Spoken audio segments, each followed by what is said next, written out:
I was walking near the lake when I noticed something glowing inside the grass. At first I thought it was just a toy, or maybe some kind of forgotten game prop. But the closer I got, the brighter it became. It was a strange purple block, covered with question marks, and it looked completely out of place. I probably should have left it alone.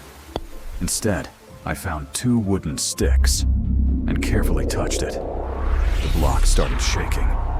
Then, without warning, it released a blinding purple flash. When I lowered my hands, something was sitting beside it. A real creeper. Except this one was covered in soft green moss, and it was staring directly at me. I offered it a little grass, and somehow, it actually seemed friendly. The creeper gently took the grass from me, like it had been waiting for someone to feed it.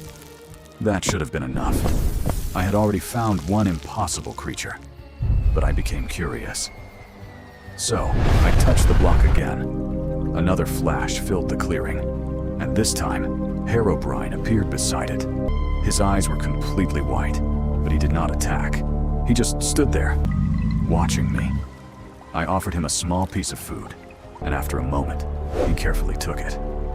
Now, I had 2 strange pets, and for some reason, I still wanted to know what else was inside the block. I touched it for the 3rd time. The light became stronger than before. Then I looked up, and a giant golden skeleton was standing behind them. The golden skeleton was enormous. Its eyes glowed red, its chest burned like a furnace, and its mouth never closed. I slowly backed away. But before I could decide what to do, the block activated by itself. Purple energy spread across the grass. Then I noticed a long shadow moving behind me. I turned around and saw Siren Head. It was taller than every other creature, with 2 dark speakers pointed directly at me. It took 1 slow step forward. I backed toward the others, completely surrounded. But something unexpected happened. The creeper began following me, like a loyal dog. Herobrine followed too. Even the golden skeleton seemed more curious than dangerous.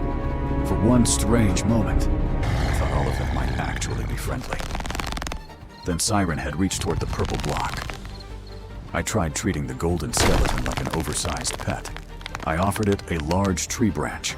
It took the branch carefully and immediately snapped it in half without even trying. That was when I realized how dangerous these creatures could be, even when they were calm. Behind me, Siren Head continued reaching for the block. I pushed its hand away with a stick. Every creature suddenly turned toward me. Then the creeper ran past. Herobrine chased after it. The golden skeleton joined them, taking huge steps across the grass. For a second, everything became complete chaos. I turned to follow them, but then I remembered the block. When I looked back, Siren Head was already holding it, and before I could stop it, it began carrying the block toward the forest. I ran after Siren Head as fast as I could. The creeper crossed in front of me and joined the chase. Herobrine pointed toward the trees, while the golden skeleton stepped over fallen branches as if they were nothing. Siren Head entered the forest with the glowing block still in its hand. The deeper we went, the darker it became. Purple light moved between the trees, showing us where it had gone. Then the light disappeared. The path split in 2. The creeper moved toward the left side, while Herobrine pointed toward the right. For a moment, I had no idea which one to follow. Then I saw another purple flash through the trees on the right. I chose Herobrine's path. A few seconds later, the creeper came running back and joined us.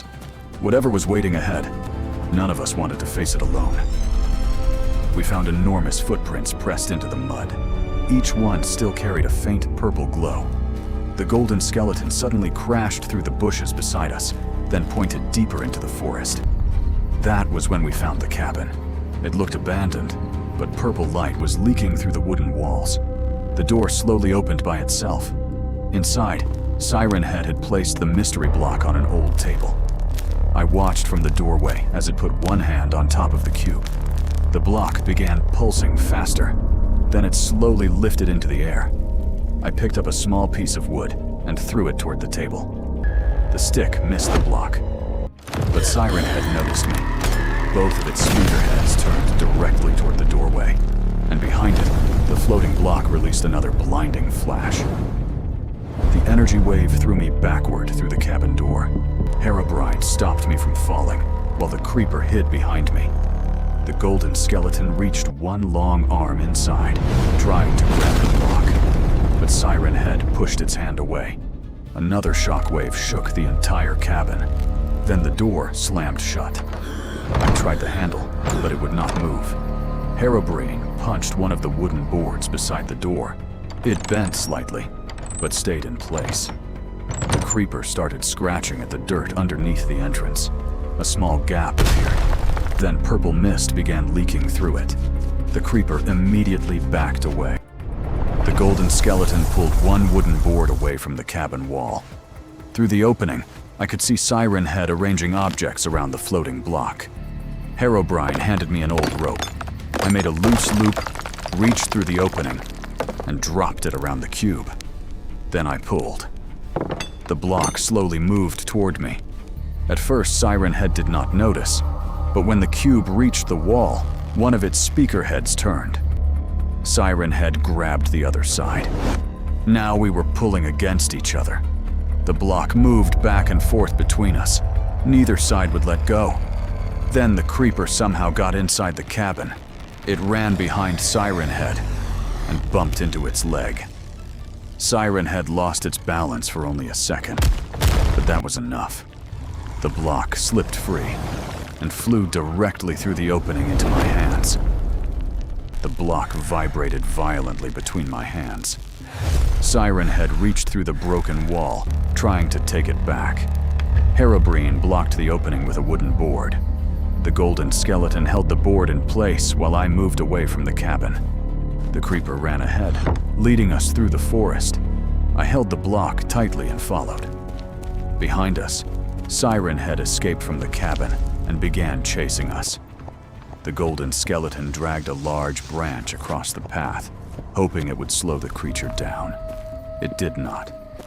Siren Head simply stepped over it. We kept running until the trees finally ended. Then I saw the lake. We had returned to the same clearing where everything had started.